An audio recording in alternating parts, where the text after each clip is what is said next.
Hello, everyone, and welcome to the Lobbes podcast. Unlike most episodes, this week's episode will not have a main topic of discussion in a main segment. However, we do have quite a bit of 2016 news to discuss, another installment of What Do We Hate This Week, plus a new segment entitled Atomic Numbers. But first, as always, we start with some 2016 news, and Nathan, I guess you can start us off. Sure, we'll do the Kentucky clerk thing. Uh-huh. So everyone by now knows who Kim Davis is. If not, she was, a county clerk of, was it Rowan County? Mm-hmm, Rowan County, Kentucky. Rowan County, Kentucky. She refused to issue marriage licenses to same-sex couples. Mm-hmm. She was asked to resign. She said no. She got thrown in jail. Yep. And now Ted Cruz and Mike Huckabee are both going to visit her. And calling her a hero for standing up. Here's a hike. I can never say his name right. A Huckabee quote. Mm-hmm. I stand with Kim Davis and Americans of faith under attack by Washington elites who have nothing but disdain for our faith and the Constitution. Because why wouldn't you support the government's right to discriminate? I really hope their poll numbers go down. They'll probably go up. Well, I mean, they're both at, Huckabee is down to, 3%, so, like Rand Paul, he can't go down much more than he is now. Meanwhile, Ted Cruz has actually been doing relatively well. He's at, 7 or 8%. Isn't he, what is it, 5th or 6th, isn't he? Yeah, he's almost in the top 5. Yeah. Well, the CNN poll is the top 10, right? So he's still in the clear. Technically, the CNN debate is now the top 11 candidates because they said they would allow Carly Fiorina to be in the debate. Fiorina's 11?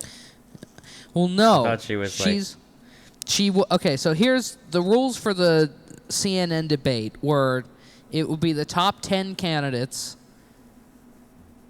in polling back to the middle of July. Was the rule. And so Carly Fiorina, before the first debate, was basically nowhere. She had 1 or 2%, not nearly high enough to be in the top 10. And when you include those polls, along with polls since the debate, where she's gone up and is clearly a top 10 candidate in polling. Aren't they going to, September 11th or something? What? In polls? The time frame of the polls they measure.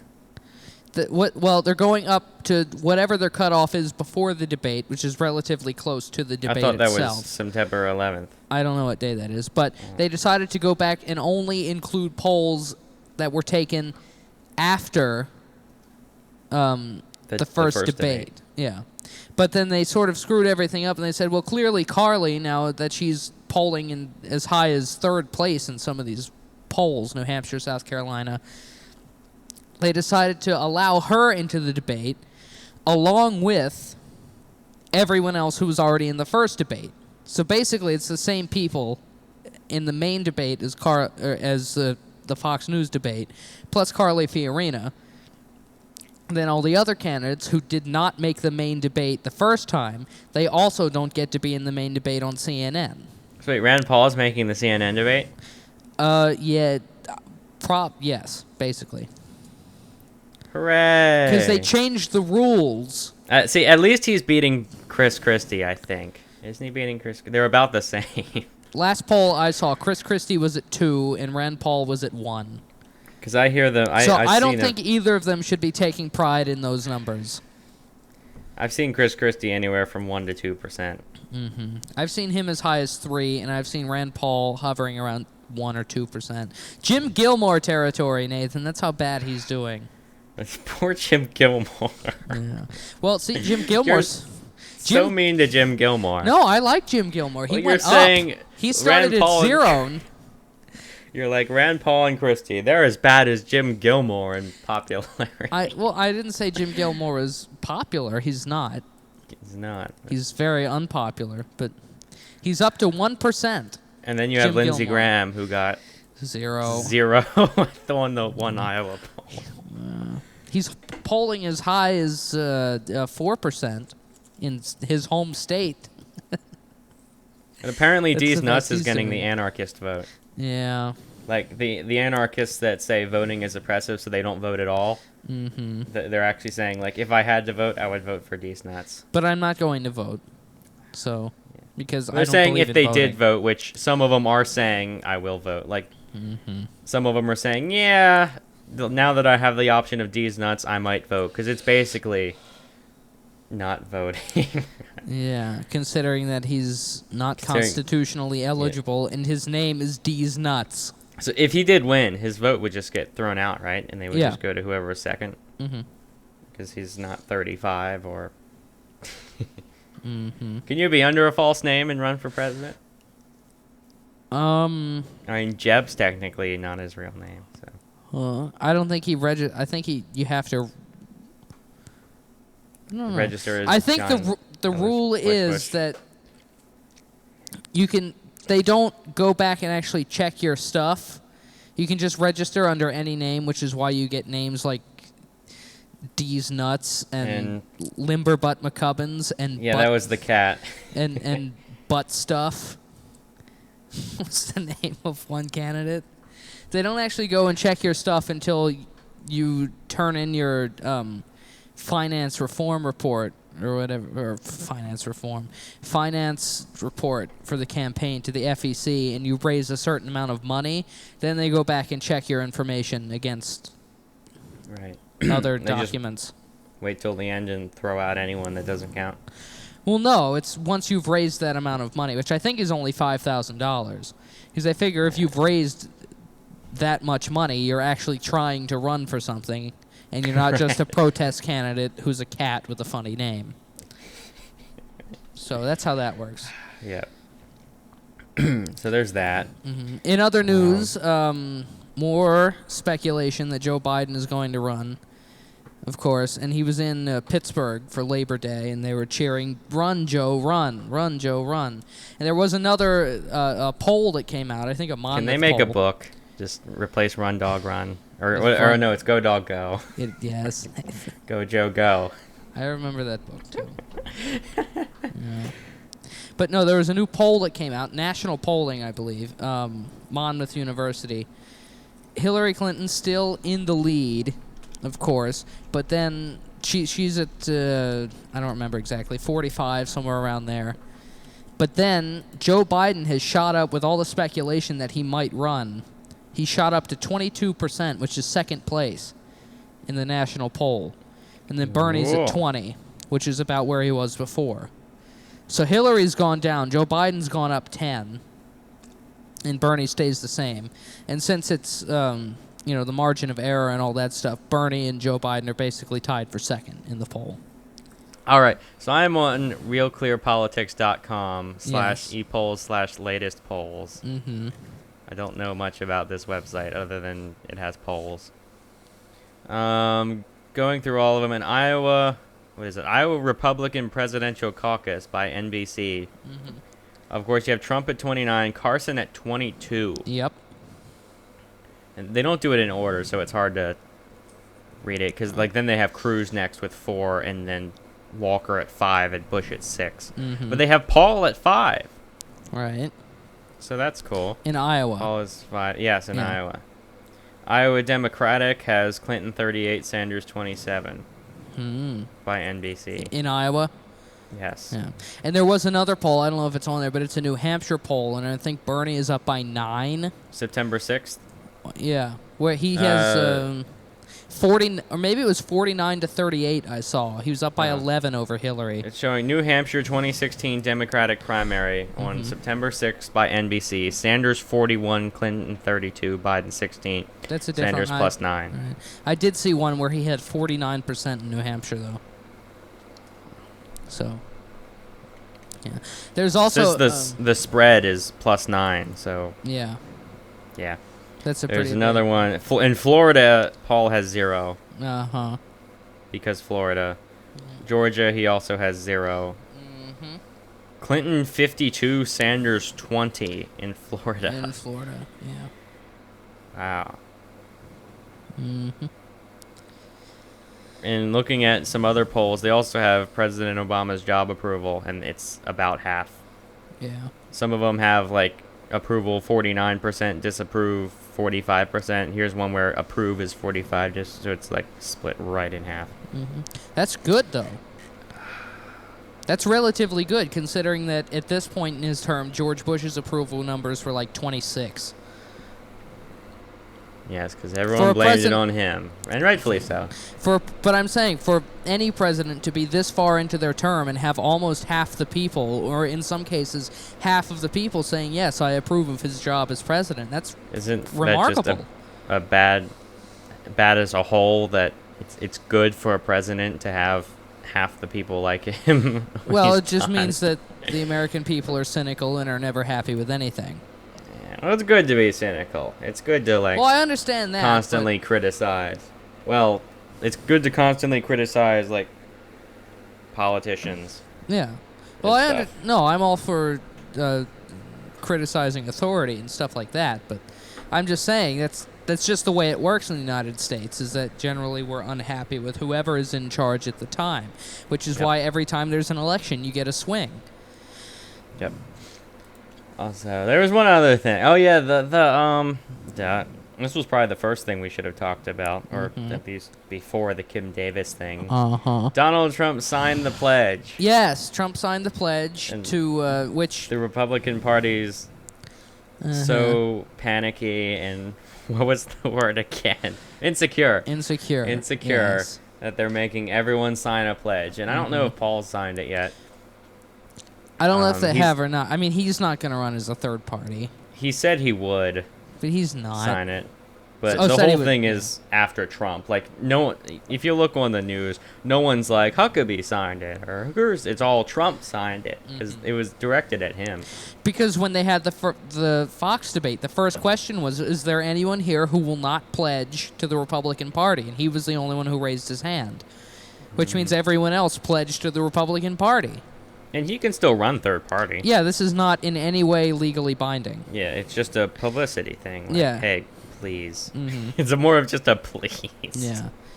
From the Republican Party, because they're just freaking out. Yeah. And there is one other thing this week.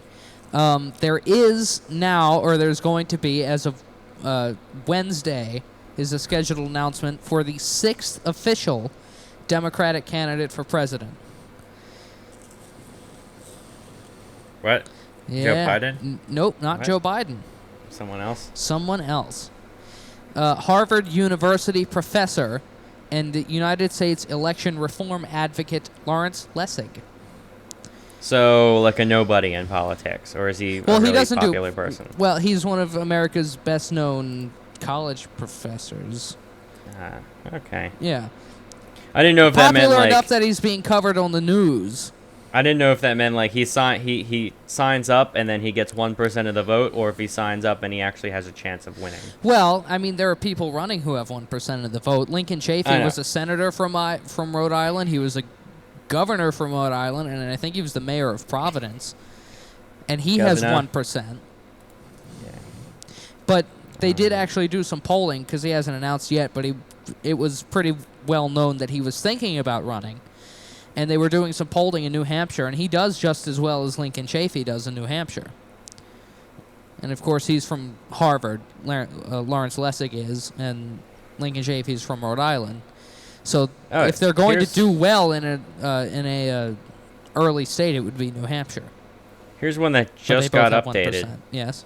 All right, like I think just showed up when I refreshed the page. 2016 Democratic presidential nomination poll was Monmouth. Monmouth poll, yes. I think that might have been the one I was talking about. Clinton 42, Sanders 20. Is Joe Biden in the poll? Biden 22. That's the one I was talking about a second ago. Oh, okay. Yeah. So Hillary's all the way down to 42, which is the lowest I've seen her in a national poll. Of course, she's below that. She's in the 30s in quite a few of the New Hampshire polls, and now some of the Iowa polls, too. But, yeah. I see a few of them here, like, the Iowa or the NBC polls did a bunch of one candidate versus the other. Trump versus Clinton, Trump won. Bush versus Clinton, Bush won. But I'll point out that even though Trump beat Hillary Clinton, he lost to Joe Biden in that same poll. Here's Clinton versus Trump. Clinton won by 46, Trump 45. Clinton 43, Bush 48. Mm-hmm. Biden 49, Trump 55. Oh, that's not the poll I saw, but Bush 46, Biden 44. mm-hmm. Biden 50, Trump 41. These are all NBC. Okay, yeah, that's stuff. the one I saw, the 50-41. Yeah, there's a bunch of them. There was also a group of polls that I forget who it was who did this, but it was they would take matchups between Republican candidates, asking voters, okay, if these are the only two options, who would you pick? And they did Trump versus everybody down to like John Kasich. And he beats everyone head to head. Like, would you prefer Donald Trump? If these were the only two people who didn't drop out at this point, would you support Donald Trump or Marco Rubio? And he beats everybody in that question except Ben Carson. Ben Carson beats Donald Trump in the head-to-head poll. Why is Ben Carson doing good? I think it's the same reason that Donald Trump is doing well, in that he's he's not a politician at all. Because like I saw his video, his very first advertisement, and it was like hope. Yeah. Well, Donald Trump. Stuff. Remember, Donald Trump isn't saying anything policy-wise either. Yeah, like everyone's Trump voting for the people that aren't saying anything. They're not politicians. Well, at least Trump is saying like build a wall or something like. Yes, but then Carson isn't saying anything. But then they ask Donald Trump, "How are you going to build the wall?" "We'll make Mexico pay for the wall." "How are you going to make Mexico pay for the wall?" "We'll do it. It'll be great." And that's how that works. That's every question you ask Donald Trump either goes, "We're winning in the polls. Have you seen the polls? I love the polls. The polls are great. I'm ahead in all the polls." Except this one where he's losing to Ben Carson. Either he says that, or he says, "I will, whatever it is, I will be the best president there's ever been on the military. I will be the best jobs president God has ever created. I will build the wall so fast it'll make your head spin." That's all he says.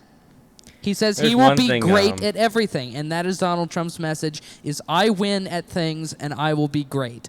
And Ben Carson's message is, I'm just like Donald Trump, where I have no experience and no ideas, but I'm not a loudmouth. So Ben Carson is doing so well because there is this movement of we don't want a politician to be in a political office. Yeah. And Ben Carson is the option for people who want someone who's not a politician, but also don't want some loudmouth running around calling people names all the time. Donald Trump said something about we need to build a wall and we need to get rid of all the illegal Mexicans. Mm-hmm. And then build a wall because I don't want any new Mexicans in our country. Well, yeah, that's what it is. And just people capitalize the new. Yeah, new Mexicans. To refer to new Mexicans. Yeah. Yeah. Yeah. Donald. Trump and the new Mexicans. Just yeah, I don't know what to. And did we last time did we mention Scott Walker building the wall around Canada on the Canadian border? Yeah, on the Canadian border. I don't know. Actually, that's one thing. Is I think David Letterman came out of retirement to comment on it or something, and he said that if Donald Trump is elected president, Canada is going to build a wall to keep out Americans. But yeah, Scott Walker wants to build a wall on the Canadian border to keep out Canadians.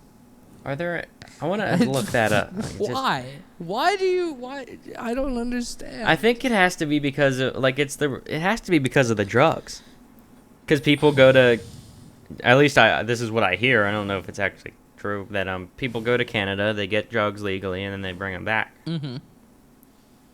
Because we're all about the drug war and crap. So maybe that's part of his get people to stop doing drugs by throwing them all in prison thing.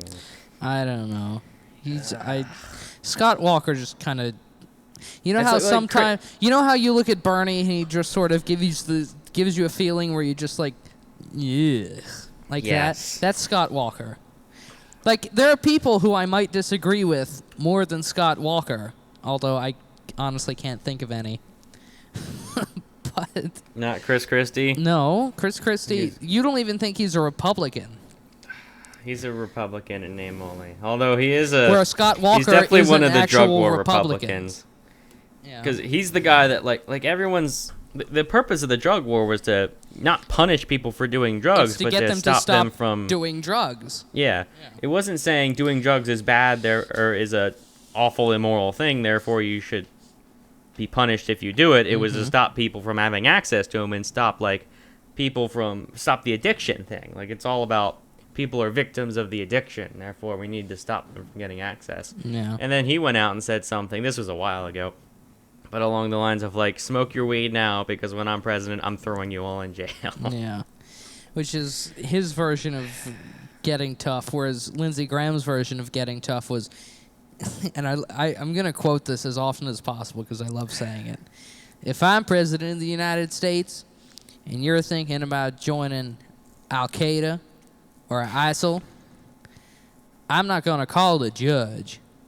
We're going to call the drone, and we will kill you. Was he talking to Americans or just the world? The Americans. That's what I think I left that's at the illegal. beginning. Yeah. If you're a United States citizen and I'm president of the United States, yeah. That's... Yeah. See, I love Lindsey Graham. See, He's Lindsey the- Graham, I disagree with Lindsey Graham, but he doesn't make me feel icky. See, Lindsey Graham, I am glad he is running for president, just because he's not scary because he has no chance. Uh-huh. And But he's so entertaining. Yes. Well, like, look at all this. Florida Republican primary, Graham 0. Yeah. Georgia Republican primary, Graham 0. Mm-hmm.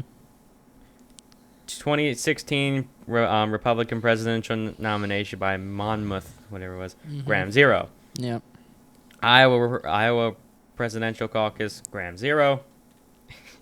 Yeah. There's another Iowa one by another group. Another public policy polling, just the 2016 Republican presidential nomination, Graham 0. Yeah. Can you find the South Carolina poll where he has 4%? When was this? In his I don't know. It's just some poll I saw. It's the only poll I've seen with him above 1, I think. What was this? You said South Carolina? Yeah, because he's their senior senator. South So Carolina you think he would do Republican relatively well? by Monmouth. Sure, we'll go with Monmouth. They're pretty good. Monmouth. South Carolina Republican presidential primary. Graham got 4. Yep. I don't like how they put him out of order. Yeah, where it'll... See, the way that... Because they don't want to ask the names in the same order every time. Yeah. So the names are randomized. Yeah, but I mean, that makes sense, but I wish they would order them. Right, after they when ask the question. Yeah. Instead of just putting it the way it 'Cause appeared on the that thing. makes sense to completely switch him up Yeah. a bunch of times to remove So that. you don't, but like so here, you don't say Donald Trump and Jeb first every time. yeah, you got Bush 9, Walker 4, Huckabee 3, Graham 4, Rubio 6, Cruz 5, Fiorina 6, Kasich 3, Christie 2, Paul 3, Perry 0, Jindal 0. Poor Rick Perry. That's all I have to say about that. Is I really do feel bad for him. I like his corn dog. See, imagine Rick Perry. Like, he has to know this. I figure. Like, how does Rick Perry feel to know that if he is Googled, and if you do an image search for him, one of the related at the top, they give you a bunch of related searches. Yeah. And corn dogging is like the second or third, or corn dog is the second or third option when you search Rick Perry. Hey, it's better than what comes up when you search Rick Santorum. For Santorum. If you do Google Santorum, at least 70% of the pictures are him with his finger raised. Mm-hmm. Because that's how he talks. He talks and he Yeah. breathes 4 words at a time, and he points at stuff. Meanwhile, you have Christie who can breathe 1 word at a time without having to. Hey, at least Take he's a not deep eating breath. crackers.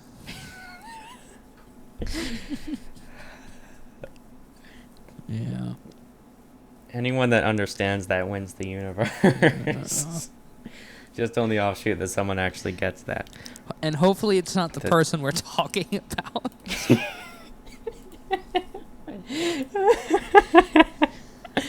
We're terrible people. Yeah. Anyway, Yeah. that's it for, I believe, 2016 news Yeah, I don't have this anything time. else for this week. And if there's any glaring errors, feel free to point them out in the comments section. Yes.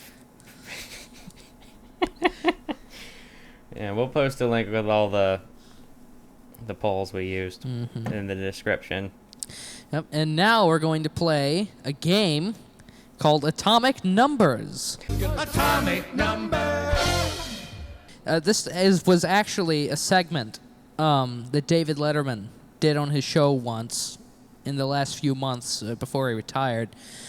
And I thought it was a lot of fun, and he did it, and he would ask Paul the questions. So now I'm going to ask Nathan the questions, and if this goes well, maybe we'll do it again. But so basically, yeah. So Why do you have to laugh when you say I don't do it know. again? Yeah, because it's so much fun. And see, this is one Okay. of the things, is the way Dave described it was that if you go around and you ask people if they like science, even people who have showed in their lifetime no particular interest in science, their answer will be yes, I like science. So this is a fun game to play if you're at parties or so. I'm just picturing Yeah. beer pong and various other college level games, and then Atomic Numbers. atomic number. This is a great game to play at a party with no chicks or booze. Yeah. So Fun for the whole family. yeah. So the way it's going to work is I'm going to name an element from the periodic table, and then Nathan will attempt to guess the atomic number of that element. So 7. That's incorrect. Okay. So we're going to start out, and let's see. Our first element is, we'll start with an easy one here, carbon. Is it car? Yeah. Wait, no, it's 6. Nathan doing his game show contestant impersonation here. Yeah. You got to make it authentic, Uh-huh. so Yeah. got to add in a few ums. And you said 6? Clauses 6. 6 is the correct answer. And there's Robert's authentic quiz show. Yeah. Our next element, let's go with magnesium. 10. Okay. 10. Could you, when you give your answer now, from now on, could you give it in the form of an affirmative? Could you say, I believe the It's answer 10. is... I guess the answer the answer is 10. Is it... Either 10 or 4, but I say 10. Is It's 10. Is the answer It's really 10? 4. It is... No, I'm sorry. It's not 10? The answer is 12. Magnesium 12? is 12. Ah, crap. And now let's Yes, do... it's 12. we'll do one more here. And we'll see... one or two more. We'll do 2 more. And So disappointed. now let's see... Our next element is iron. Is it... Hold on. 26. 26. Is the atomic number for iron 26? As It Robert is! The atomic number for iron is 26. So you are 2 for 3 here. We'll do one more. That's what you said last time. I know, but then I said we'll do 2 more. And if you get this one wrong, then we'll do one more after that for a tiebreaker. But if you don't, this will be the last one. Okay. Our element this time is arsenic. Arsenic. There's antimony, arsenic, aluminum, selenium, and I have... It's in the 30s. That's all I know. Let's pick a number. 32. Is the number for arsenic 32? No, I'm afraid it's not. You and 33. your quiz show. Oh, God. Yeah, That was a hard one. I'm sorry. So since you've got that one wrong, you're 2 for 4. I was 1 off. Do I get bonus points? No. But that was close. Not bonus that points, was close. but partial, That's good. partial credit. No. We'll do one more. What is the atomic number for tin? Tin. I know that one. Tin is 50. That is correct. The atomic number for tin is 50. And that was Atomic Numbers. Atomic number. And now we're going to go on to our final segment for the day, entitled, What Do We Hate This Week? So what do you hate this week, Rob? Considering you hate everything. I do hate Well, first, do you hate anything this week? I can come up with something if you give me 3 hours. Off the top of my head, no. Fine. What I hate this week is high school English class. And how they overanalyze everything. I hate that. In terms of they overanalyze like philosophy, Like when they we did take the a reading. Like they take a poem and make you write a book about it. Oh, like The meaning yeah, of the that's poem. I've always wondered, because they always do this. They always take a book and make you do a critical analysis, and you have to analyze everything, and they tell you that this metaphor means this and this and this, and the old lady in the park is actually George Washington and, stuff like that. And I've always wondered if the author of one of those books has seen the analysis done by someone else, and they've gone, no, that's not what that means. The old lady in the park is just an old lady in the park. There's no deeper meaning to any of this. You made it all up. I've always wondered about stuff like that, and it's like, how in school they'll make you read a book and then you do like a 5-minute, and they'll make you read like a 150-page book, and then you'll give a 5-minute presentation or a 3-page paper. Yeah. Which is overall isn't that bad. Like in the real, isn't overall that bad compared to what people actually do. Which is they'll take like a haiku, and they'll write a 500-page analysis of it. Yeah.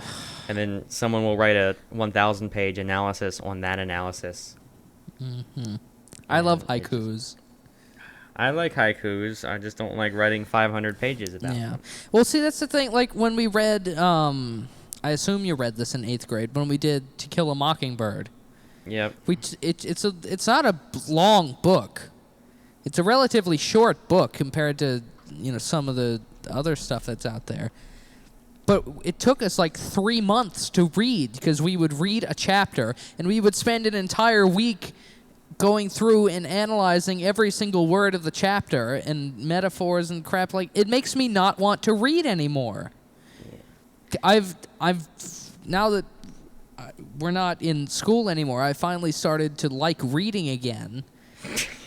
But it was, I wouldn't want to read because we would have to do all this crap, and it just made reading not fun. I want to read the story. I don't care about all the other stuff. It's a fun story or it isn't. And if it's a fun story, don't make it not fun.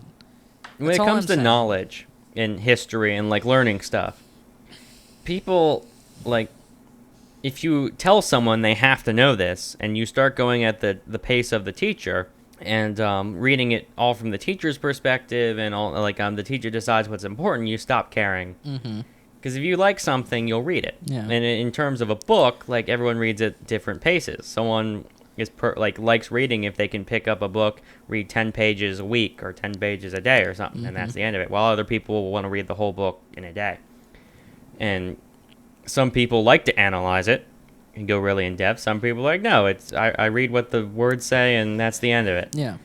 And that's that. If you want to get someone to hate something, you want to tell them every little thing about them. Yeah. To tell them every little thing about that subject when they weren't that interested in the first place. Yeah.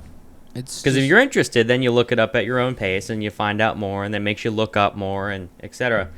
Whereas, like, that my 8th grade English class made me stop being interested in World War II. Yeah. Because that's all we talked about. Like, I'm back to it now. Like, I like researching various things about World War II, especially where you look in Germany and there's tons of stories about, like, individuals that fought back and did their own little part. Individuals. Kind of thing. I like that. I just don't like when someone forces me to learn it. Just explains it from in their way, and I don't go looking for the information. And see, to me, the point of English class should be to teach people how to speak English. I don't mean necessarily like how to But you know what I mean. Like, we should be learning grammar and how the difference between fewer versus less, because no one understands that, and it annoys me to death when people get that wrong. But that to me is more practical than saying, okay, let's read a book from 1850 and analyze it to the point that you want to burn every copy on the planet. That should not be the point of English class, and I think it's kind of sad that what could be an enjoyable class, you could make it so that not everyone hates English class, but every single person in America hates English class because they've been doing it wrong forever, and it's horrible. Well, like, there's certain things about English class that, English class covers so many topics that some of it I like. I mean, every once in a while, you get to read a fun little short story, and you just discuss it. Poe. I didn't like Poe. No. I didn't like him. And it's that if I ever, I would have read him eventually, just because everyone knows about it, and, eventually I would have been like, hey, I should probably read his stuff and see what all the fuss is about. Yeah.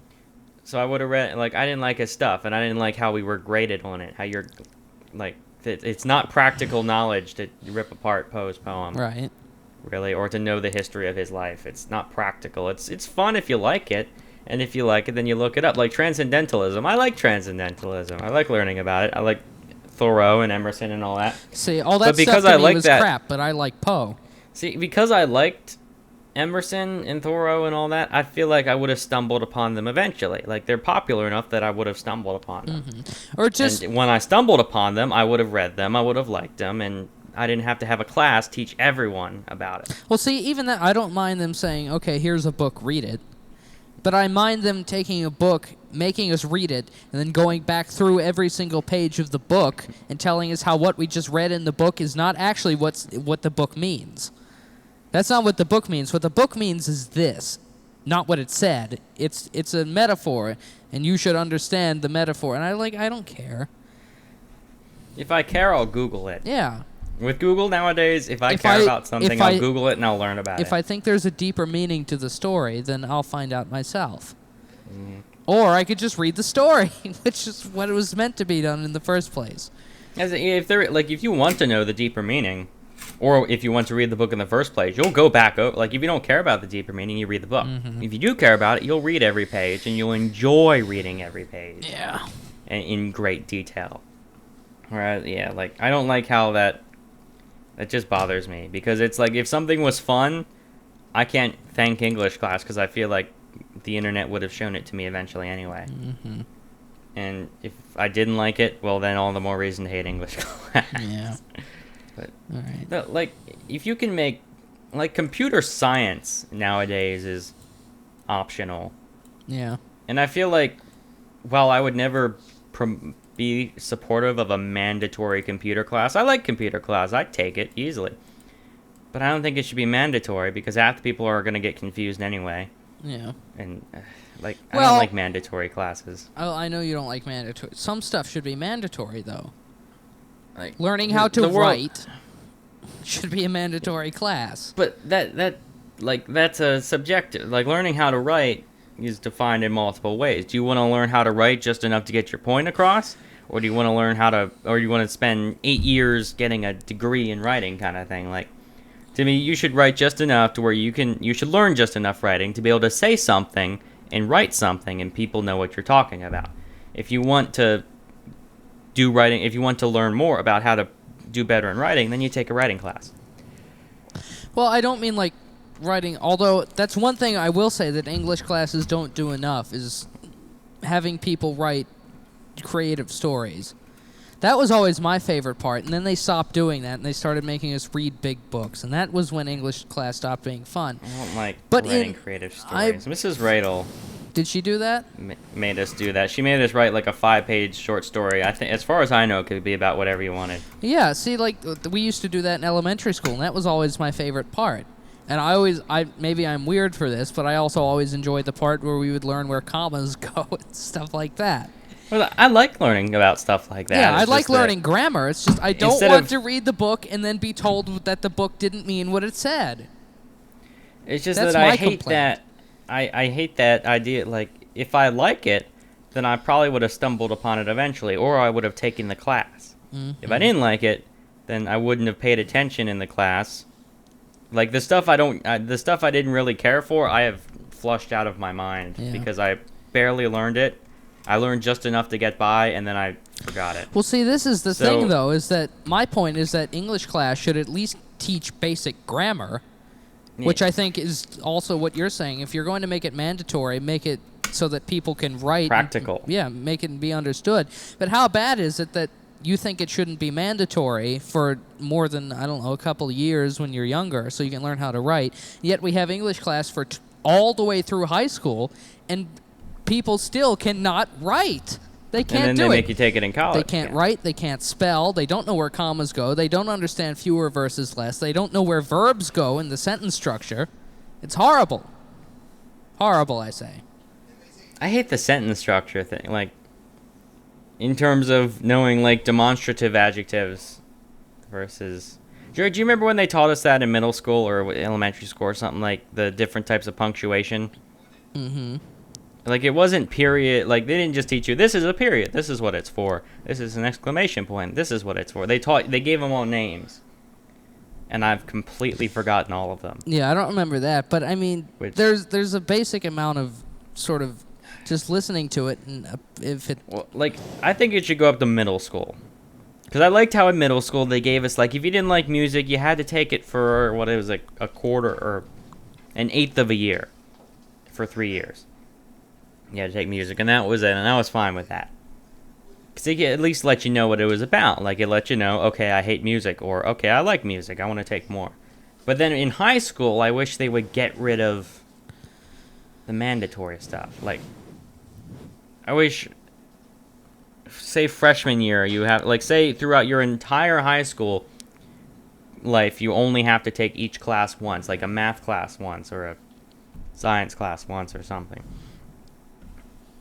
Because it seems like English, I have flushed out of my mind. A lot of college English, I have flushed, or not college English, high school English, I have flushed out of my mind. Because they're not actually. Because then they make you take it in college anyway. Yeah.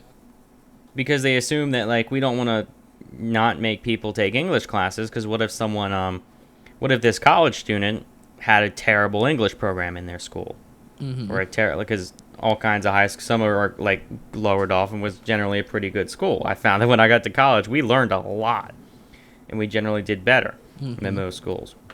And other schools are complete crap. Like, they have an AP class, and most people get ones. The smart students get two. Well, see, twos. I think what we should... First of all, I think we should have longer school days. But... compared to the rest of the civilized... If you want to call us the civilized world, compared to the rest of the civilized world, we go to school a lot less than they do. Like Japan, they go to school until... Go at 7 in the morning. They stay until 5 o'clock in the afternoon. They don't take 3 months off in the middle of the summer. And their people are a lot more educated than ours are. Yes, but there's a point where, like, longer school days does not necessarily mean more learning. No, you also have to... We also need higher standards, which is why you're saying it shouldn't be mandatory in high school. But I say that if you go to high school and you still can't write a coherent sentence, you need to have a mandatory English class. Well, that's like something I liked about college, which I also didn't like about college, is at least in Lockhaven you can take a math you take a math test at the beginning, and I never took it because I had the AP credits for it for calc, but they did make you take a math test. Yeah. And then they realize, okay, this is where you place. So, because they don't want people that took calculus in high school to take algebra 1 in college. And they don't want people that didn't get up to algebra 1 in high school to be taking calculus. So they make you take a test. And then that's where they place you. Well, I think they should offer... I think it would be nice if every single class, or at least the gen eds, made you take... or gave you the opportunity to test out. All right. Can you do basic? If you can already do basic algebra, then you don't need to take basic algebra. Just because I don't see how that works. Like, if I take a test and I test higher, like if I test that I know pre-calculus, then I have to take calculus to get my credit. Right. Meanwhile, someone else took algebra. Someone else got placed in algebra 1, took algebra 1, and still knows a lot less than me if I had never taken my calc class. Right. So I think they should allow you to test out, like give you the final. On the first day of school, give you a version of the final. And if you pass, like say 80, 85% or something like that, then they give you the credits. Mm-hmm. You don't have to take the class. You have proved that you know the class. Because, like, do you know what I'm saying about the math thing? Like, yes. If I test higher than someone, I still have to take a class. Whereas if I test at pre-calc level, I already know more than the person that tests into Algebra 1 and passes an Algebra 1 course. Yeah. But yet we still have the same credits. Mm-hmm. And I know a lot more, so... Like, I wish people would let you test out. Yes. And I would be fine for mandatory classes if they made it more flexible. Like, they should make it easier for someone in 4th grade to jump up to 5th grade if they can, if they're smart enough. Like, grade shouldn't be an age thing. It should be an ability thing. It should be instead of saying you take this class in 11th grade, it's like math. Like, everyone's at different levels of math. And then instead of saying you need 3 math classes like our high school did, say you need to make it up to Algebra 2 and pass Algebra 2, then you're done, kind of. Right. Like, give you a bunch of standards and say if you exceed those standards and you're like, if you're a freshman and you've already passed every single class that a senior would normally pass, you should be able to either A, graduate with a high school diploma right there, or B, get let you move even higher. Uh-huh.